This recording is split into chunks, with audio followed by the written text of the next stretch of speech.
Hello guys, ఈ వీడియోలో మనం PSU బ్యాంకింగ్ స్టాక్స్ గురించి డిస్కస్ చేద్దాం గైస్. PSU బ్యాంకింగ్ సెక్టర్ ఏదైతే ఉందో ఆల్ టైమ్ హై బ్రేక్ అయ్యి కంటిన్యూ అవుతుంది అనమాట. దానికి సంబంధించిన స్టాక్స్ అన్నీ కూడా చాలా బాగా ర్యాలీ ఇస్తున్నాయి. దీంట్లో మనం షార్ట్ టర్మ్ ఆపర్చునిటీ చెక్ చేయొచ్చు అనమాట. So all time highs break అయ్యాయి కాబట్టి ఇక్కడ నుంచి ఒక 15%, 20-25% ఎక్స్పెక్ట్ చేయొచ్చు. విత్ ఇన్ 1 to 3 months పీరియడ్లో మనం మినిమం 25% దాకా కూడా ఈ స్టాక్స్లో ఎక్స్పెక్ట్ చేయొచ్చు అనమాట.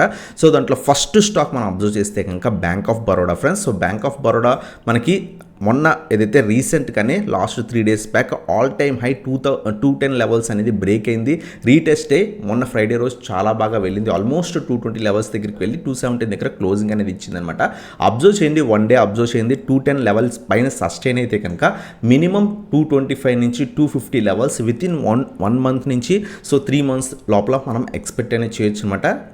ఏదైతే బ్యాంకింగ్ గవర్నమెంట్ సెక్టర్కి సంబంధించిన బ్యాంకింగ్ స్టాక్స్ ఏవైతే ఉంటాయో PSU సెక్టర్వి, సో హెవీ ర్యాలీస్ అనేవి ఉండవు, స్లోగా మూవ్ అవుతుంటాయి కాబట్టి మినిమం 1 to 3 months టైం అనేది ఖచ్చితంగా పడుతుంది.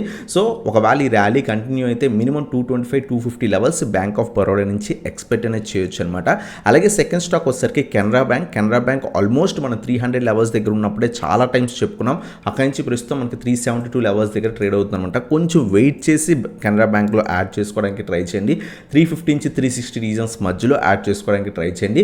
మినిమం మనం 400 లెవెల్స్ ఎక్స్పెక్ట్ చేయొచ్చు. ఒకవేళ ఇది కూడా బ్రేక్ అయితే అప్ టు 425 లెవెల్స్ దాకా కూడా మనం ఎక్స్పెక్ట్ అనేది చేయొచ్చు అనమాట. షార్ట్ పీరియడ్లో కొంచెం వెయిట్ చేసి తీసుకోండి.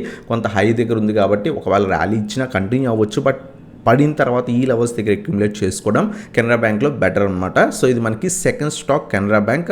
ఇది కూడా ర్యాలీ అనేది మనకి కంటిన్యూ అనేది అవ్వచ్చు అనమాట. అలాగే థర్డ్ స్టాక్ వచ్చేసరికి bank of India friends. So bank of India రీసెంట్గానే 100 లెవెల్స్ అనేది బ్రేక్ అయింది. All time high 90 levels break అయ్యి కంటిన్యూస్ ర్యాలీ అనేది మనకు కనిపించింది అనమాట. సో ఒకవేళ ఇన్వెస్ట్మెంట్ చేద్దాం అనుకుంటే ఈ పర్టికులర్ స్టాక్ ప్రస్తుతం మనకి 109 లెవెల్స్ దగ్గర దొరుకుతుంది. వెయిట్ ఫర్ 100 to 105 ఈ రీజన్లో మనం ఈ స్టాక్లో అక్యుములేట్ అనేది చేసుకోవచ్చు అనమాట. మినిమం మనం 115, 125 అప్ టు 130 లెవెల్స్ దాకా కూడా మనం ఎక్స్పెక్ట్ అనేది చేయొచ్చు అనమాట షార్ట్ పీరియడ్లో.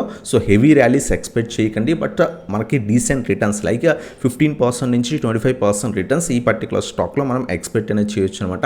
బ్యాంక్ ఆఫ్ ఇండియా గురించి అనమాట ఇది. అలాగే నెక్స్ట్ స్టాక్ వచ్చేసరికి central bank friends. So central బ్యాంక్లో లాస్ట్ 4 days బట్టి షార్ట్ ర్యాలీస్ కనిపిస్తున్నాయి. సో ప్రస్తుతం స్టాక్ అనేది 51 రూపీస్ దగ్గర అరౌండ్గా ట్రేడ్ అవుతుంది. సో 48 నుంచి 50 రీజన్స్ మధ్యలో యాడ్ చేసుకోవడానికి ట్రై చేయండి. రేపు అబ్జర్వ్ చేయండి, కొంత 50 పైన సస్టైన్ అయినా లేదా ఈ రీజన్లో కొంత సస్టైన్ అయినా సరే యాడ్ అనేది చేసుకోవచ్చు అనమాట. సో మినిమం టు మినిమం 58 నుంచి 65 లెవెల్స్ దాకా ఈ పర్టికులర్ స్టాక్లో మనం షార్ట్ పీరియడ్కి ఎక్స్పెక్ట్ చేయొచ్చు అనమాట. ర్యాలీ ఇంకా కంటిన్యూ అయితే అప్ టు 80 లెవెల్స్ దాకా కూడా విత్ ఇన్ 3 months పీరియడ్లో మనం ఎక్స్పెక్ట్ అనేది చేయొచ్చు ఫ్రెండ్స్. సో ఇది మనకి ఫోర్త్ స్టాక్ అనమాట, సెంట్రల్ బ్యాంక్. అలాగే నెక్స్ట్ స్టాక్ వచ్చేసరికి Indian overseas bank friends. So దీంట్లో కూడా లాస్ట్ 4 days బట్టి చాలా బాగా ర్యాలీ అనేది కంటిన్యూ అవుతుంది. ప్రస్తుతం 46 దగ్గర ట్రేడ్ అవుతుంది అనమాట. సో ఒకవేళ ర్యాలీ కంటిన్యూ అయితే వెంటనే తీసుకోండి, లేదా వెయిట్ ఫర్ 40 నుంచి 42 లెవెల్స్ మధ్యలో అక్యుములేట్ చేసుకోవడం బెటర్. మొన్న షార్ట్ ర్యాలీ కనిపించింది కాబట్టి ఏమైనా కొంత ఫాలో అయ్యి ఈ రీజన్స్కి వస్తే కనుక అక్యుములేట్ చేసుకోవడం better. 50 levels first target. So 55-60 levels దాకా కూడా మనం ఎక్స్పెక్ట్ అనేది చేయొచ్చు అనమాట. సో IOB ఇండియన్ ఓవర్సీస్ బ్యాంక్లో. సో ఇవన్నమాట స్టాక్స్ ఏవైతే కొంత PSU బ్యాంకింగ్ స్టాక్స్లో కొంత మంచి ర్యాలీ కనిపిస్తున్న స్టాక్స్ అనమాట. సో ఫస్ట్ స్టాక్ మనం డిస్కస్ చేసింది bank of Baroda, second one Canara bank, so third one వచ్చేసరికి bank of India, fourth one వచ్చేసరికి సెంట్రల్ బ్యాంక్, ఫిఫ్త్ వన్ వచ్చేసరికి IOB Indian overseas bank friends.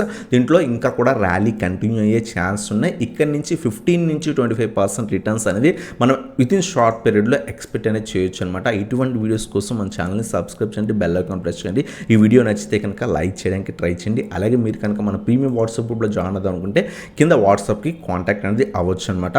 అలాగే మన టెలిగ్రామ్ గ్రూప్ జాయిన్ అవ్వండి. మీకు ఎటువంటి స్టాక్స్ మీద డౌట్స్ ఉన్నా సరే క్లియర్ చేయడం జరుగుతుంది.